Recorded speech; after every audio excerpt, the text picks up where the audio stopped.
आज या आपण स्वर्गीय पुरस्काराच्या दिशेने या उपदेशासह परमेश्वराच्या वचनाचा एकसोबत अभ्यास करूया। जो पुरस्कार आपल्याला मिळणार आहे तो पृथ्वी नावाच्या या छोट्याशा ग्रहावरून येत नाही। जसे की जो पुरस्कार आपण प्राप्त करणार तो स्वर्गाच्या राज्यातून आहे, म्हणून त्याचे गौरव किती काळापर्यंत राहील। परमेश्वराने आपल्याला शिकवले की जो पुरस्कार आपण स्वर्गात प्राप्त करू तो सार्वकालिक आहे आणि तो स्वर्गातील ताऱ्यांप्रमाणे सर्वकाळापर्यंत चमकत राहील। या आपण फिलिप्पीकरांस पत्र अध्याय 3 वचन 13 वाचूया। बंधूंनो, मी अद्यापिते आपल्या कह्यात घेतले असे मानत नाही, तर मागील गोष्टींकडे दुर्लक्ष करून व पुढील गोष्टींकडे लक्ष लावून तो कशासाठी धावतो, ख्रिस्त येशूच्या ठायी देवाचे जे वरील पाचारण त्यासंबंधीचे बक्षीस मिळवण्यासाठी मर्यादेवरील खुणेकडे मी धावतो, हेच एक माझे काम। दुसऱ्या शब्दांमध्ये आपण ध्येयाकडे धावत आहोत। सर्व लोकांनो, प्रेषित पौल तो प्रेषित नव्हता का जो असे जीवन जगला जे पूर्णपणे सुवार्तेसाठी समर्पित होते। असे म्हटले आहे की तो त्या गौरवशाली पुरस्काराला जिंकण्यासाठी जो परमेश्वर त्याला देणार होते ध्येयाकडे देखील धावला। सर्व लोकांनो, आपण ध्येयविरहित होऊन फक्त असा विचार केला नाही पाहिजे की आपण स्वर्गात जात आहोत, तर परमेश्वर जो आपल्यासाठी तयार करत आहेत त्या स्वर्गीय पुरस्काराला जिंकण्यासाठी आपण ध्येयाकडे धावले पाहिजे। येथे प्रेषित पौलाने म्हटले की तो मर्यादेच्या खुणेकडे धावतो। एक ध्येय बनवल्यानंतर तो परिश्रमपूर्वक त्या ध्येयाकडे धावला। या आपण 2 तीमोथेय अध्याय 4 वचन 5 वाचूया।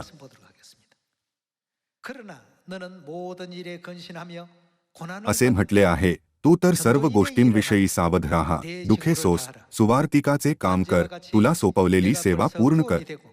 कारण आता माझे अर्पण होत आहे आणि माझा प्रयाणकाळ जवळ आला आहे। जे सुयुद्ध ते मी केले आहे, धाव संपवली आहे, विश्वास राखला आहे। आता जे राहिले ते हेच की माझ्यासाठी काय ठेवला आहे, नीतिमत्वाचा मुकुट ठेवला आहे, म्हणजे विजयाचा मुकुट। प्रभू जो नीतिमान न्यायाधीश आहे तो त्या दिवशी मला तो मुकुट देईल आणि तो केवळ मलाच नव्हे तर त्याचे प्रकट होणे ज्यांना प्रिय झाले आहे त्या सर्वांनाही देईल। सर्व लोकांनो, या आपण एकदा याबद्दल विचार करूया की परमेश्वर स्वर्गामध्ये कोणत्या प्रकारचा पुरस्कार आपल्यासाठी तयार करत आहे। येथे म्हटले आहे, सुवार्तिकाचे काम कर आणि तुला सोपवलेली सेवा पूर्ण कर। खरंतर संपूर्ण बायबलमध्ये आपण पुरस्कार याचे अनेक संदर्भ पाहू शकतो। म्हणून लूक अध्याय 19 वाचून या आपण हा विचार करण्याची संधी घेऊया की स्वर्गामध्ये आपल्याला कोणता पुरस्कार प्राप्त होईल। या आपण लूक अध्याय 19 वचन 11 मधील शिकवणींना वाचूया। ते ह्या गोष्टी ऐकत असता त्याने त्यांना एक दाखलाही सांगितला, कारण तो यरुशलेमेजवळ होता आणि देवाचे राज्य आताच प्रकट होणार आहे असे त्यांना वाटत होते। तो म्हणाला, कोणी एक उमराव आपण राज्य मिळवून परत यावे ह्या उद्देशाने दूर देशी गेला। त्याने आपल्या 10 दासांना बोलावले व त्यांना 10 मोहरा देऊन सांगितले, मी येईपर्यंत त्यांवर व्यापार करा। त्याच्या नगरचे लोक त्याचा द्वेष करत, म्हणून त्यांनी त्याच्या मागोमाग वकील पाठवून सांगितले, ह्याने आमच्यावर राज्य करावे अशी आमची इच्छा नाही। मग असे झाले की तो राज्य मिळवून परत आल्यावर ज्या दासांना त्याने पैसा दिला होता त्यांनी व्यापारात काय काय मिळवले हे पाहावे, म्हणून त्याने त्यांना आपणाकडे बोलावण्यास सांगितले। मग पहिला त्याच्या समोर येऊन म्हणाला, महाराज, आपल्या मोहरेवर मी 10 मोहरा मिळवल्या आहेत। वचन 17 त्याने त्याला म्हटले, शाबास, भल्या दासा, तू लहानशा गोष्टीत विश्वासू राहिलास म्हणून 10 नगरांवर तुला अधिकार दिला आहे। आपण पाहू शकतो की परमेश्वराने प्रत्येक व्यक्तीद्वारे केलेल्या कार्यानुसार 10 नगरे किंवा 5 नगरे दिली। लूक अध्याय 19 मधील या दाखल्याद्वारे येशू ख्रिस्ताने आपल्याला शिकवले की कसे स्वामीने आपल्या दासांना एक विशिष्ट कार्य करण्याची आज्ञा दिली। त्याची अपेक्षा होती की दूर देशात जाऊन परत येण्याच्या त्याच्या लांबच्या प्रवासापूर्वी हे पूर्ण व्हावे।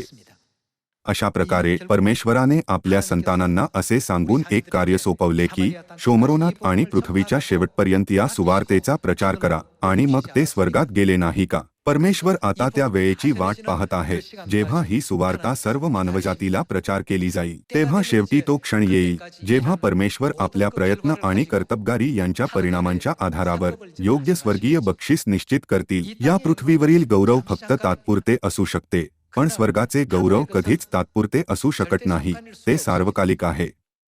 स्वतःच्या सर्वात उज्ज्वल भविष्याला घडविण्यासाठी आपण या पृथ्वीवर कोणत्या प्रकारचे कार्य करू शकतो? पुन्हा एकदा लोक अध्याय 19 मधील दाखल्याद्वारे आपण स्वतःवर विचार केला पाहिजे. मला आशा आहे की या उपदेशाद्वारे तुम्हाला पुष्कळ कृपा प्राप्त झाली असेल. तुमचे खूप खूप आभार.